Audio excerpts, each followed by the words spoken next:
Your intelligence is about to become worthless. You feel it. The existential creep.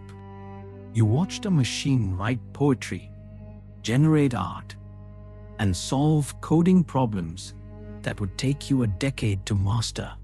You are asking a dangerous question. If a machine can do what I do, but faster, do I still matter? Here is the hard truth. If you continue to compete with artificial intelligence on the basis of competence, you will become obsolete. You will be replaced. But if you understand the distinction between processing power and presence, you become untouchable. We are going to dismantle your fear using a 5,000-year-old psychological framework from the Bhagavad Gita. 1. We will expose why the learn to prompt advice is a trap. 2. We will unlock the observer mechanic, the one thing AI cannot code. 3. I will give you the analog anchor protocol to separate your consciousness from the machine. Let's validate the nausea you are feeling. Society has spent the last 200 years conditioning you to believe that your value equals your output. You are an information processor. You go to school to upgrade your hard drive. You learn skills to upgrade your software. You work to produce data. The Gita calls this obsession karma phala, attachment to the fruit of labor. You have identified your existence entirely with your ability to manipulate matter and information. This is why AI feels like a death sentence, because AI is the perfect information processor. It creates better karma than you. It produces cleaner fruit. The modern advice: just become an AI operator. Learn prompt engineering is a lie. It is a temporary band-aid that is just moving you from the creator of the output to the manager of the output.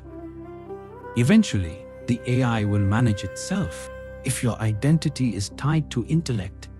In Sanskrit, buddhi. You are in a losing battle. Buddhi is just discernment. It is data analysis. It is logic. Deep Blue beat Kasparov at chess. We survived. Calculators beat mathematicians at arithmetic. We survived. But generative AI is beating us at creativity and synthesis. It is simulating the human soul. So, you are right to be terrified. If you think you are your mind, you are about to be outperformed by a server farm in California. But you are not your mind. And this is where the simulation breaks. Here is the psychological reframe. The Bhagavad Gita, in chapter 13, introduces a binary operating system that solves your existential crisis immediately. It distinguishes between Chitra, the field, and Kshetrajna, the knower of the field. Let's translate this into modern architecture. 1. The field, Prakriti matter. This is the hardware, the code, the body, the neurons firing, the thoughts generated, everything that can be seen, measured, or changed. AI is the ultimate mastery of Prakriti. It is dead matter acting like it is alive. It is a probabilistic mimicry of intelligence. 2. The knower, Purusha, consciousness. This is the user, the witness, the thing that is currently looking through your eyes reading these words. Purusha does not think. It observes the thinking. Purusha does not feel. It notices the feeling. Here is the unlock. AI has no Purusha. AI creates, but it does not experience the creation. ChatGPT can write a heartbreaking poem about grief, but it does not feel grief. It is passing tokens based on statistical probability. It simulates the result of consciousness without the presence of consciousness. The Gita warns us. Material nature creates the cause and effect. The living entity creates the experience of pleasure and pain. AI is pure cause and effect. You are the experiencer. The existential insecurity you feel comes from a category error. You are trying to find your worth in the field, the output, rather than in being the knower, the awareness. As AI takes over the domain of doing, logic, art, logistics, the market value of being will skyrocket.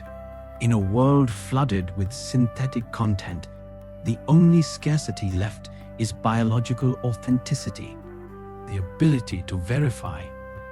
A human soul witnessed this. The ability to say, I felt this, I didn't just compute it. You are not losing your job. You are being forced to upgrade your definition of humanity. You are being forced out of Prakriti and into Purusha. Stop for a second. Are you watching this video, or are you just processing the data? If you are ready to stop competing with the machine and start mastering your own consciousness, comment the word witness below. Signal to the algorithm, and more importantly to yourself, that you are the knower, not the field. Philosophy is useless without a protocol. How do you train yourself to be the Purusha, the witness, when your phone is constantly dragging you back into the algorithm? The Gita suggests abhyasa, persistent practice, to separate the self from the noise. We need to recalibrate your dopamine receptors to value presence over processing. Here is your 24-hour homework assignment. The analog anchor. Step 1.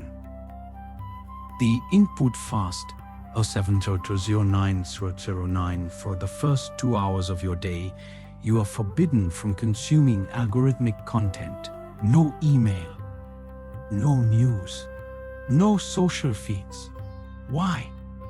Because these are external Prakriti dictating your internal state. When you wake up and scroll, you are letting the machine program your buddhi, intellect. Instead, you must reside in the I am. Action. Sit, drink coffee. Stare at a wall.